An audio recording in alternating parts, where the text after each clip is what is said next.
Hi guys, so this is part 2 of my recipe of how to utilize soya beans, right? So my part 1 video I shared how to make soya milk. So today we're going to make one of Malaysia's delicacy biscuits, which is biscuit kacang soy. So let's get baking. So traditionally, this recipe is actually using raw nut, but today we have sort of the soya bean residue from our soy milk recipe, which you can watch here. So I'm just going to use the remnants because we don't want to waste. Zero waste, guys. It's all about recycling. So get yourself a big bowl. I have about 500 grams of soya bean sort of pulp. We're going to add in some just normal flour. So we're going to mix all of our dry ingredients first. Here I have some corn flour. Corn flour is really important in this recipe because it gives that biscuit crunch. Okay, so that goes in, and then we're going to add in the lemak elements. So I'm actually using coconut milk powder, but you can use milk powder for this recipe as well. So we're just going to go on the ala Malaysian-ness. We've got some baking powder as well to help it rise a little bit, and of course sugar, just white castor sugar. A teaspoon of salt goes in. So just mix everything together.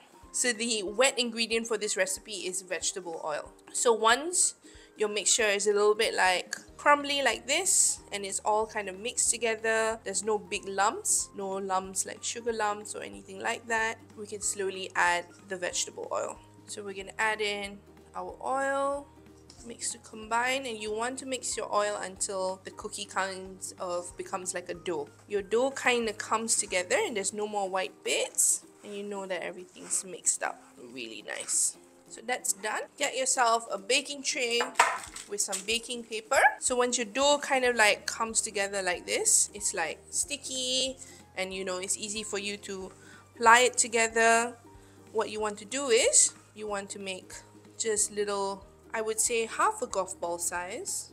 Just roll. Then you get little perfect round balls like so. And you just do all of this until your dough is completely completed. And if you have like a little cashew nut or maybe like a cherry or like a cranberry, you can just stick it on the top as well, just for a little bit of color.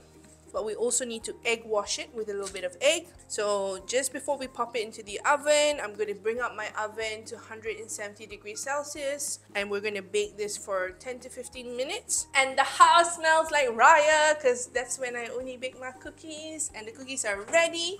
So let's take them out. Oh my god, look perfect. So we just need to cool them down, and then once they're cooled down, we can put them in jars and we're ready to eat. So there you have it, guys.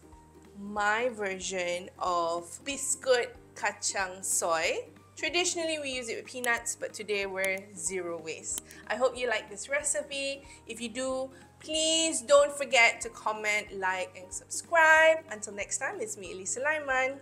Ta-ta!